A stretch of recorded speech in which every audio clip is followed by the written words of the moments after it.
बिस्मिल्लाहिर्रहमानिर्रहीम। अस्सलाम वालेकुम। आज चैप्टर नंबर 8, चैप्टर का नाम इनर्जेटिक्स, लेक्चर नंबर 9। आज का जो मेरा टॉपिक है उस टॉपिक का नाम है रेस्पायरेशन। तो सबसे पहले हम समझेंगे रेस्पायरेशन का मतलब क्या होता है। रेस्पायरेशन का मतलब होता है सांस लेने का अमल। जैसे ही हम सांस लेते हैं तो हमारे अंदर जाती है ऑक्सीजन गैस और हमारे मुंह में से बाहर निकलती है कार्बन डाइऑक्साइड गैस। हम जैसे ही सांस लेते हैं तो हमारे मुंह के जरिए जाती है ऑक्सीजन गैस अंदर और बाहर निकलती है कार्बन डाइऑक्साइड गैस बाहर निकलती है। इस अमल को बोलते हैं रेस्पायरेशन। और रेस्पायरेशन का मतलब क्या होता है? सांस लेने का अमल होता है हमारे पास। और जो रेस्पायरेशन होती है ना, इसकी दो टाइप्स होती हैं। कितनी टाइप्स होती हैं इसकी?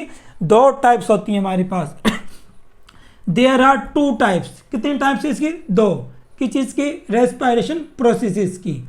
नंबर वन पे होता है एरोबिक रेस्पायरेशन और नंबर 2 एनएरोबिक रेस्पायरेशन होता है हमारे पास। समझ आ गई कि रेस्पायरेशन की कितनी टाइप्स होती हैं? रेस्पायरेशन की दो टाइप्स होती है। नंबर 1 होता है एरोबिक रेस्पायरेशन और नंबर 2 एनएरोबिक रेस्पायरेशन होता है हमारे पास।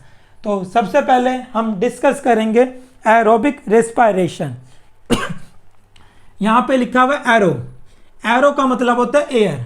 एरो का मतलब क्या होता है? एयर या ऑक्सीजन। यहाँ पे लिखा है एरोबिक। एरोबिक का मतलब होता है हमारे पास कि जिसके अंदर रिक्वायर्ड ऑक्सीजन, यानी कि ऐसा केमिकल रिएक्शन जिसके अंदर ऑक्सीजन की जरूरत होती है, इसको बोलते हैं एरोबिक। आगे क्या लिखा हुआ? रेस्पायरेशन। रेस्पायरेशन का मतलब होता है सांस लेने का अमल, यानी कि सांस लेने का अमल जिसके अंदर ऑक्सीजन की जरूरत होती है, इसको बोलते हैं एरोबिक रेस्पायरेशन। मिसाल के तौर के ऊपर जब हम खाते हैं रोटी बनी हुई होती है गंदम से। रोटी किस चीज से बनी होती है? गंदम से मिलकर बनी हुई होती है। और जो गंदम के अंदर क्या पाया जाता है? गंदम के अंदर पाया जाता है स्टार्च। गंदम के अंदर क्या पाया जाता है? स्टार्च पाया जाता है। हम जैसे ही रोटी खाते हैं, रोटी हमारे जिस्म के अंदर जाती है, ये स्टार्च होता है ना, ये टूट जाता है। किसके अंदर टूट जाता है? ये ग्लूकोज के अंदर टूट जाता है। ये ग्लूकोज ना हमारे ब्लड के अंदर शामिल हो जाता है। यह ग्लूकोज हमारे ब्लड के अंदर क्या शामिल हो जाता है। इस ग्लूकोज से ना हमने हासिल करनी होती है एनर्जी। इस ग्लूकोज से हमने क्या हासिल करनी है? इस ग्लूकोज से हमने हासिल करनी होती है एनर्जी। तो हम जैसे ही सांस लेते हैं हम जैसे ही सांस लेते हैं तो ऑक्सीजन हमारे मुंह के जरिए अंदर जाती है और ऑक्सीजन का ना रिएक्शन हो जाता है। किसके साथ? ग्लूकोज के साथ। ग्लूकोज क्या होती है? टूट जाती है। ग्लूकोज टूटती है किसकी मौजूदगी में? ऑक्सीजन की मौजूदगी में। यानी कि ग्लूकोज टूट जाती है ऑक्सीजन की मौजूदगी में। और हमें कितनी चीज़ें मिलती हैं? हमें 3 चीज़ें मिलती हैं। नंबर 1 पे मिलता है कार्बन डाइऑक्साइड गैस और नंबर 2 पे मिलता है वाटर और नंबर 3 पे क्या मिलता है? एनर्जी मिलती है। यानी कि ग्लूकोज टूटती है ऑक्सीजन की मौजूदगी में और हमें कितनी चीज़ें मिलती हैं? हमें 3 चीज़ें मिलती है। कार्बन डाइऑक्साइड गैस, वाटर और एनर्जी मिलती है। इस अमल को बोलते हैं एरोबिक रेस्पायरेशन। एरोबिक रेस्पायरेशन का मतलब होता है कि ना ग्लूकोज टूटती है ऑक्सीजन की मौजूदगी में और हमें क्या मिलती है? एनर्जी मिलती है। इस अमल को बोलते हैं एरोबिक रेस्पायरेशन हमारे पास। समझ आ गए? एरोबिक का मतलब ऑक्सीजन की मौजूदगी में और रेस्पायरेशन सांस लेने का अमल, यानी कि ऐसा सांस लेने का अमल जिसके अंदर ऑक्सीजन की जरूरत होती है, इसको बोलते हैं एरोबिक रेस्पायरेशन। आपकी बुक के अंदर ये वाली डेफिनेशन लिखी हुई है एरोबिक रेस्पायरेशन की। रेस्पायरेशन दैट रिक्वायर्स ऑक्सीजन, सांस लेने का अमल जिसके अंदर जरूरी होती है। किस चीज़ की जरूरत होती है? ऑक्सीजन की। टू ब्रेक डाउन, तोड़ने के लिए ग्लूकोज, यानी कि ऑक्सीजन की जरूरत होती है किस चीज़ को? ग्लूकोज को तोड़ने के लिए। टू रिलीज, और बाहर निकलती है क्या? निकलती है एनर्जी। इस कॉल्ड एरोबिक रेस्पायरेशन। समझ आ गए कि ग्लूकोज टूटती है किसकी मौजूदगी में?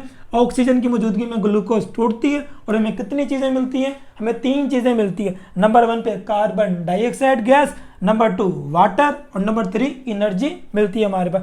इस अमल को बोलते हैं एरोबिक रेस्पायरेशन। अब हम समझेंगे एनएरोबिक रेस्पायरेशन का मतलब क्या होता है। एन का मतलब होता है नाट। एन का मतलब क्या होता है? नाट। और एरो का मतलब होता है एयर। एरो का मतलब क्या होता है? एयर। या ऑक्सीजन होता है हमारे पास। यानी कि ऐसा केमिकल रिएक्शन जिसके अंदर ऑक्सीजन की जरूरत नहीं होती, इसको बोलते हैं एनारोबिक। इसको क्या बोलते हैं? एनारोबिक बोलते हैं। यानी कि डज नॉट रिक्वायर्ड ऑक्सीजन। आगे लिखा हुआ है रेस्पायरेशन। रेस्पायरेशन का मतलब होता है सांस लेने का अमल, यानी कि सांस लेने का अमल जिसके अंदर ऑक्सीजन की जरूरत नहीं होती, इसको बोलते हैं एनारोबिक रेस्पायरेशन। अच्छा, एनारोबिक रेस्पायरेशन कब होता है हमारे जिस्म के अंदर? जब हम करते हैं रनिंग। हम क्या करते हैं? रनिंग करते हैं, तो हमारे जिस्म को चाहिए होती है एनर्जी। हमारे जिस्म को क्या चाहिए होती है? एनर्जी चाहिए होती है। लेकिन हमारे मुंह के अंदर ना ऑक्सीजन गैस नहीं जाती, यानी कि ऑक्सीजन गैस सही तरीके से हमारे जिस्म के अंदर नहीं जाती, लेकिन फिर भी हमें एनर्जी की ज़रूरत होती है। तो इस वजह से हमारे जिस्म के अंदर जो ग्लूकोज होती है ना, वो टूट जाती है। वो बगैर ऑक्सीजन की मौजूदगी में टूटती है। कितनी चीज़ों के अंदर? दो चीज़ों के अंदर। एक हमें मिलता है लैक्टिक एसिड और हमें क्या मिलती है? एनर्जी मिलती है, जिसकी वजह से हम क्या रनिंग करते रहते हैं हमारे। यानी कि वो अमल जिसके अंदर ग्लूकोज टूटती है ऑक्सीजन की गैर मौजूदगी में, किसके अंदर? लैक्टिक एसिड के अंदर और एनर्जी के अंदर। इस अमल को बोलते हैं एनारोबिक रेस्पायरेशन। हमारे पास आपकी बुक के अंदर ये वाली डेफिनेशन लिखी हुई है एनारोबिक रेस्पायरेशन की। Respiration does not required oxygen. सांस लेने का अमल जिसके अंदर ऑक्सीजन की जरूरत नहीं होती, टू ब्रेक डाउन, तोड़ने के लिए किस चीज़ को? ग्लूकोज को, टू रिलीज एनर्जी, और बाहर क्या निकलती? एनर्जी निकलती है। इस अमल को बोलते हैं एनारोबिक रेस्पायरेशन। यानी कि ग्लूकोज को तोड़ने के लिए ऑक्सीजन की जरूरत नहीं है और हमें क्या मिलती है? हमें एनर्जी मिलती है। इस अमल को बोलते हैं एनारोबिक रेस्पायरेशन। अच्छा, यहाँ पर जो लिखा है ना ग्लूकोज, ये जो ग्लूकोज और ये जो स्टार्च होता है, ये होता है कार्बोहाइड्रेट्स। ये क्या होता है? ये कार्बोहाइड्रेट्स होता है। ये सिर्फ और सिर्फ पौधे तैयार करते हैं। ये सिर्फ और सिर्फ कौन तैयार करते हैं? पौधे तैयार करते हैं। और किस अमल के जरिए करते हैं? ये तैयार करते हैं फोटोसिंथेसिस के जरिए। हम जो रोटी खाते हैं ना, रोटी के अंदर जो स्टार्च होता है, ये क्या होता है? ये होता है कार्बोहाइड्रेट्स। और एक सिर्फ और सिर्फ कौन तैयार करते हैं? ये सिर्फ और सिर्फ पौधे तैयार करते हैं। और किस अमल के जरिए करते हैं? फोटोसिंथेसिस के जरिए तैयार करते हैं। यहाँ पे लिखा हुआ है फोटो। फोटो का मतलब होता है सनलाइट। फोटो का मतलब क्या होता है? सनलाइट। और सिंथेसिस, सिंथेसिस का मतलब होता है बनाना, यानी कि सूरज की रोशनी के अंदर कार्बोहाइड्रेट्स को बनाना। फोटोसिंथेसिस के लिए ना हमें 3 चीज़ों का होना ज़रूरी होता है। नंबर 1 पे होता है वाटर का। किसका? वाटर। और ये वाटर कहाँ से आता है? ये वाटर आता है ज़मीन में से। इसके बाद नंबर 2 पे ज़रूरत होती है कार्बन डाइऑक्साइड गैस की, और ये कहाँ से आती है? ये आती है हवा में से, यानी कि एयर में से आती है। और नंबर 3 पे किसकी ज़रूरत होती है? सनलाइट की ज़रूरत होती है। और जो पौधे होते हैं ना, पौधे के पत्ते के अंदर होता है क्लोरोफिल। पौधे के पत्ते के अंदर क्या होता है? क्लोरोफिल होता है। उसका कलर किस कलर का होता है? वो ग्रीन कलर का होता है। पौधे के पत्ते के अंदर होता है क्लोरोफिल, उसका कलर किस कलर का होता है? वो ग्रीन कलर का होता है। अब सूरज की जो रोशनी होती है ना, वो कहाँ पर जाएगी? क्लोरोफिल के पास। कार्बन डाइऑक्साइड कहाँ पर जाएगी? क्लोरोफिल के पास। वाटर कहाँ पर जाएगा? क्लोरोफिल के पास जाता है। इसके अंदर होता है केमिकल रिएक्शन। क्या होता है? एक केमिकल रिएक्शन होता है। हमें 2 चीज़ें मिलती हैं। कितनी चीज़ें मिलती हैं हमें? 2 तरह की।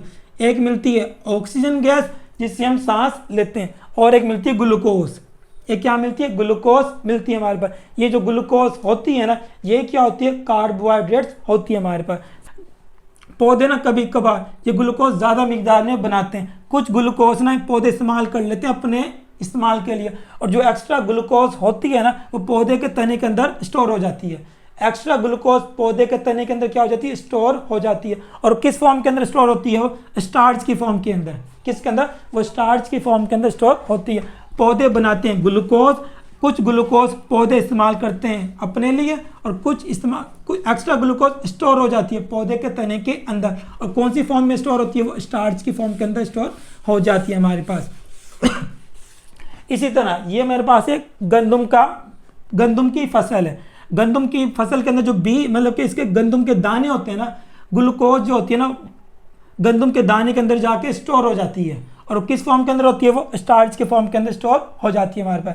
इसी तरह हमारे पास ये सेब का दरख्त है। सेब के अंदर जो ग्लूकोज होती है ना, कुछ ग्लूकोज दरख्त खुद इस्तेमाल कर लेता है। जो एक्स्ट्रा ग्लूकोज होती है ना, वो कहाँ पर जाके सेव हो जाएगी? इसके अंदर जाके क्या हो जाती है? स्टोर हो जाती है। और वो भी किसकी फॉर्म में स्टोर हो जाती है? वो स्टार्च की फॉर्म के अंदर स्टोर हो जाती है हमारी। इसके बाद aerobic respiration release more energy than anaerobic respiration. जब ना ऑक्सीजन की मौजूदगी के अंदर ग्लूकोज टूटती है तो इसके अंदर जो एनर्जी की मिकदार होती है ना वो क्या होती है, ज़्यादा होती है। और जब ग्लूकोज ऑक्सीजन के बगैर टूटता है तो इसमें जो एनर्जी होती है ना वो क्या होती है, कम मिलती है। तो यहाँ पे लिखा हुआ है aerobic respiration release more energy.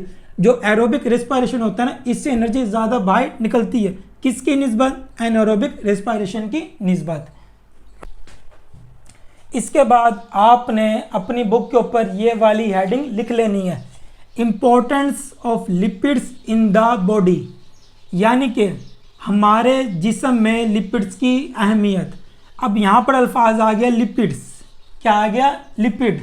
हमारे जिस्म के अंदर जो फैट यानी कि चर्बी होती है ना वो क्या होती है, लिपिड होती है। इसी तरह हमारे जिस्म के अंदर जो ऑयल वगैरह होते हैं ना वो भी क्या होता है, वो भी लिपिड होता है हमारे पास। यानी कि अगर कोई सिंपल पूछे आपसे लिपिड क्या होता है, हमारे जिस्म के अंदर जो फैट चर्बी होती है और जो ऑयल होता है वो क्या होता है, वो लिपिड होता है हमारे पास से।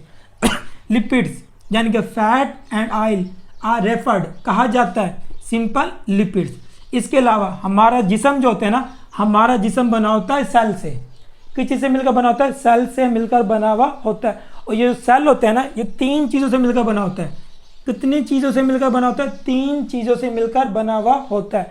नंबर 1 पे होता है प्रोटीन। क्या होता है, प्रोटीन। इसकी कितनी मिकदार होती है, 50%। सेल के अंदर होता है प्रोटीन, इसकी कितनी मिकदार है, 50%। इसी तरह पाया जाता है लिपिड्स, इसकी कितनी मिकदार होती है, 40% होती है। इसी तरह कार्बोहाइड्रेट्स, इसकी कितनी मिकदार होती है, 10% होती है हमारे पास। यानी कि हमारे जिस्म के अंदर जो सेल होते हैं ना वो 3 चीज़ों से मिलकर बना हुआ होता है। नंबर 1 पे होता है प्रोटीन, लिपिड्स एंड कार्बोहाइड्रेट्स, यानी कि 50%, 40% और 10% होता है हमारे पास से। समझ आ गया। यानी कि हमारे जिस्म के अंदर जो सेल होता है ना उसके अंदर लिपिड्स पाया जाता है और उसकी कितनी मिकदार होती है, वो 40% होती है हमारे पास। आपकी बुक के अंदर ना ये वाली लाइन दी हुई है और आपने ये वाली याद करनी है, lipids are important substances. Lipids अहम मादे होते हैं फॉर बिल्डिंग, बनाने में आवर बॉडी। समझ आ गए। लिपिड्स का काम क्या होता है, लिपिड्स अहम मादे होते हैं हमारे जिस्म को बनाने के अंदर। मिसाल के तौर के ऊपर बिल्ड ब्रेन सेल, लिपिड्स बनाते हैं ब्रेन के अंदर सेल्स को, नर्व सेल्स को एंड सेल मेम्ब्रेन को वगैरह, ईटीसी वगैरह आ जाता है हमारे पास। यानी कि जो लिपिड्स होते हैं ना इनका अहम काम होता है, क्या काम होता है, ये बिल्डिंग बनाते हैं हमारे जिस्म को। मिसाल के तौर के ऊपर build brain cells, nerve cells and cell membrane वगैरह आ जाता है। इसके अलावा जो लिपिड्स का ना अहम काम होता है, ये हमारे जिस्म के अंदर ना एनर्जी को भी स्टोर करते हैं। किसको, एनर्जी को भी स्टोर करते हैं। कौन करता है, लिपिड्स। तो दे आल्सो एक्ट, दे का मतलब लिपिड्स, लिपिड्स काम करते हैं। रिजर्व, रिजर्व का मतलब क्या होता है, महफूज करना या जमा करना। किसको, एनर्जी को। यहाँ पे क्या लिखा हुआ है, यहाँ पे लिखा हुआ है कि लिपिड्स काम करते हैं, क्या करते हैं, रिजर्व एनर्जी, एनर्जी को जमा करते हैं। और बाद में क्या होते हैं, एनर्जी सोर्स, एनर्जी का जरिया होते हैं हमारे पास। पहले लिपिड्स एनर्जी को जमा करते हैं, बाद में एनर्जी हमें फराहम करते हैं इमरजेंसी के अंदर। इसके बाद lipids can store very large amount of energy in our body. जो लिपिड्स होते हैं ना ये बहुत ज़्यादा मिकदार के अंदर एनर्जी को क्या करते हैं, स्टोर करते हैं। व्हेन यू एक्सरसाइज, जब हम एक्सरसाइज करते हैं इंटेंसली, बहुत ज़्यादा, दी ऑक्सीडेशन, ऑक्सीडेशन का मतलब होता है एडिशन ऑफ ऑक्सीजन, किसके अंदर, ग्लूकोज के अंदर, इज़ नॉट इनफ, इतनी ज़्यादा नहीं देते, क्या नहीं देते, एनर्जी। मैं आपको इसका मतलब समझाता हूँ क्या लिखा हुआ है। जब हम करते हैं रनिंग, हम क्या करते हैं, रनिंग करते हैं, तो हमारे जिस्म को ज़रूरत होती है एनर्जी की। हमारे जिस्म को बहुत ज़्यादा मिकदार के अंदर एनर्जी की ज़रूरत होती है। हमें ना एनर्जी 2 तरह से मिलती है। पहले होता है एरोबिक रेस्पायरेशन। एरोबिक रेस्पायरेशन वो अमल होता है ना जिसके अंदर ऑक्सीजन क्या हो जाती है, दाखिल होती है, किसके अंदर, ग्लूकोज के अंदर। ग्लूकोज टूटती है और हमें क्या मिलती है, एनर्जी मिलती है। इसी तरह अगर हमारे मुंह के अंदर ऑक्सीजन की मिकदार नहीं जा रही तो ग्लूकोज टूटती है, किसके अंदर, एनर्जी हमें मिलती है। जब ऑक्सीजन ऐड होती है ग्लूकोज के अंदर, इसको बोलते हैं ऑक्सीडेशन ऑफ ग्लूकोज। यानी कि हमारे जिस्म के अंदर ना कितनी तरह से एनर्जी मिलती है, 2 तरह से। एक होता है एरोबिक रेस्पायरेशन, दूसरा होता है एनारोबिक रेस्पायरेशन। अब हम जब रनिंग कर रहे होते हैं ना, जब दोनों जगह से एनर्जी मिल रही है, एक जगह से एनर्जी यहाँ से मिल रही है और दूसरी जगह से एनर्जी यहाँ से मिल रही है, लेकिन ये एनर्जी इतनी ज़्यादा नहीं होती कि इससे हम रनिंग करें, तो इस वक्त कौन सी एनर्जी काम आती है? जो लिपिड होते हैं ना, जिसके अंदर एनर्जी स्टोर होती है, वो क्या होती है? टूट जाती है। यानी कि लिपिड के अंदर जो एनर्जी होती है ना, वो हमें बाद में फराहम करते हैं हमारे पास ये।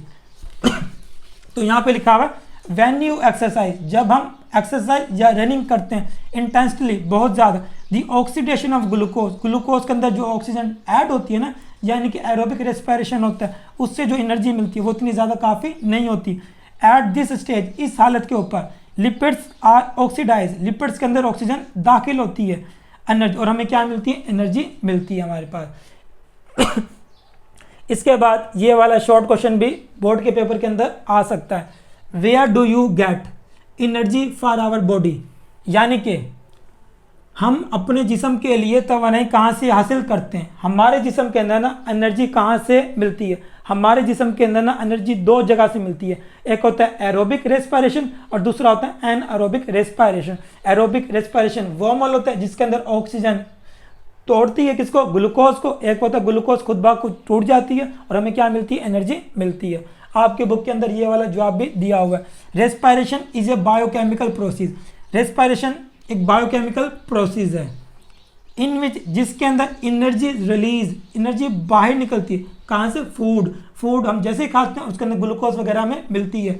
इन ए बायोलॉजिकल सिस्टम, यानी कि हम फूड खाएंगे, फूड खाने से हमें क्या मिलती है? ग्लूकोज, ग्लूकोज ऑक्सीजन की मौजूदगी में टूटती है और हमें क्या मिलती है? एनर्जी मिलती है। तो कह रहा है respiration is a biochemical process in which, इसके अंदर एनर्जी इज रिलीज, एनर्जी हमें मिलती है कहाँ से? फूड में से, इन ए बायोलॉजिकल सिस्टम।